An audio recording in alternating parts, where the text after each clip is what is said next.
UN, they have this idea, which is part of the SDGs. It's a developmental goal that they have for the world, where they're trying to make sure that there's equitable resources like food, healthcare, clean water, things like that. These are goals that they set out, and they usually set them for like 30 years out. But up until recently, there hasn't been any, I want to say, significant effort towards creating those things. You find out a lot of these policies that are set out by the UN, they end up just being on paper. A lot of talk, but very little effort towards getting those goals achieved. Why? Because there's no business model when it comes to charity. Capitalism rewards projects or businesses that are for profit. Non-profit, there's no business model there. There's no incentive to generate large amounts of revenue. And so it doesn't attract investors. There's no exit plan. And usually when it comes to startups, more than 90% of startups fail. It doesn't even matter how much money that they're able to raise. So when you have that high percentage of failure or high rate of failure, it's even worse when it's a charity effort. So what the Optimism team decided to do is they decided to attack this challenge head on. They wanted to redirect all the funds that they were generating from Ethereum fees, gas fees, from transactions being done on the Ethereum blockchain. They wanted to redirect all that money towards building public goods. And what are public goods? Public goods are like healthcare or clean water, transportation, things like that. Things like you would expect from well-functioning government. Anyway, but that gap, I would argue, is worsening for poor countries or poor areas. Even in civilized countries like we're in, or even in the West here, there's a struggle there. It's not equitable when it does exist. Optimism is like, I would describe it as a layer 2 of the Ethereum blockchain. In 2015, spearheaded by Vitalik Buterin. And, over time, it's run into issues of congestion and high gas fees. A simple transaction or a cheap transaction that shouldn't cost you more than $100, you start paying really exorbitant fees, right? So there needed to be a version 2 of it, a version that was fast, didn't cost as much, and was scalable. Like you could build more apps on it. That's where Optimism comes in. It's that layer 2 of the Ethereum blockchain. Now, because their business model, or they already set out, Ethereum Foundation is a non-profit foundation. It's in their interest. They want to pursue something benevolent as funding public goods, right? So they set out on this project. I think this was like around November of 2021. They set out on a project to fund ideas that are targeted towards providing public goods for the general public. So they were able to raise $1 million where they funded about 22 projects.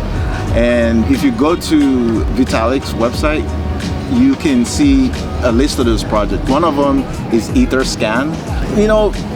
There were only about 22 participants, and not a lot of people knew about it. They've also found out that it wasn't as diverse as they expected. There was a lot of tech people in it. A bunch of the projects that they were able to fund, while they did check off the requirements for public goods, they were mostly digital projects. There was EtherScan, there was ETH.cn.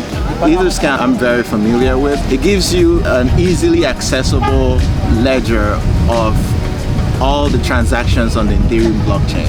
You can just click on it and you can see all of it. And it's something that, whoever created that was not intending to make money for it. He just saw a need for it and he created that website. And that's the type of projects that they want to fund. And to find out more about it, you have to go into their Discord server, specifically the Optimism Discord server. And that's where the conversation is happening. So there were 22 participants. They were able to fund $1 million worth of these projects. Now, because it's in there, again, it's not like a grant. When you read about this project, the first thing that comes to head is like, wait, isn't this just like a government grant? But it's a different mechanism. So with government grants, there's a lot of bureaucracy. And a lot of times, even if you are approved, there's all these strings attached to it that it sometimes stifles innovation. It doesn't encourage new ideas because you have to follow these strict rules to even qualify for it. Optimism, grants, retroactive funding for public goods. These are the keywords that I'm talking about today. When it comes to public goods, what kind of public goods am I talking about? I'm talking about digital public goods, something like EtherScan, like I mentioned earlier. EtherScan is non-profit. It benefits anyone who uses the Ethereum blockchain. Another example is ETHERIUM.cn. So you have ample technical material that's been translated to Chinese. It's education material. Now you understand that there's because a lot of the content that exists around technical stuff, whether it's blockchain, dev information, all that is very English centric. For a group of people to undertake what I consider a really difficult project to transcribe all that information into Chinese is a work of kindness, you know. Well, a work of kindness does not pay bills. There has to be a business model for charity, which will incentivize more people to do it. And this is the whole idea behind retroactive public goods funding. Yes, it's a mouthful, and I think that it needs rebranding in the future. But the core principle maintains. For sustainable development goals to be achieved, one of them, which is accessible digital content, open source digital content, open source development codes, easy access to the internet, safe, secure, free of abuse or malicious content. If for those goals to be achieved, there has to be a better way to fund them that's beyond grants and donations. While that's in good faith and it's all good, it's not enough to offer competitive salaries.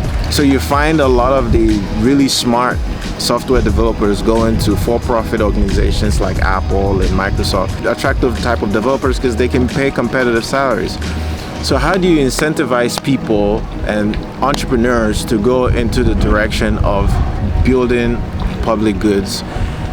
That's what the team behind Optimism set out to do with this model. They used what they called Quadratic voting system. It's basically open source. It's very transparent, and it all happened in their Discord server. And the instructions on how to even qualify for these funding is very clear, very transparent. You had to have already found product market fit in order to qualify. Unlike the current model where it's like we are estimating or we expect this project to work, so fund us. Now it turns the whole thing around. It's like reverse engineering from exit, where we have already found product market fit and now you get more money for that if you were involved in it.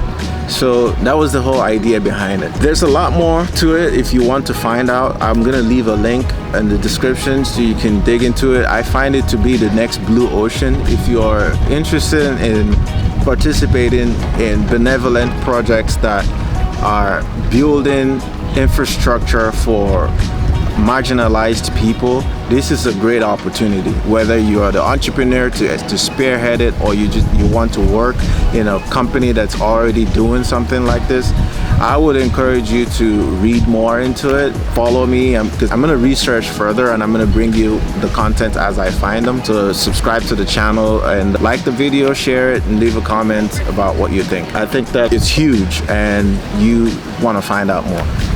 All right, until next time, we'll see you.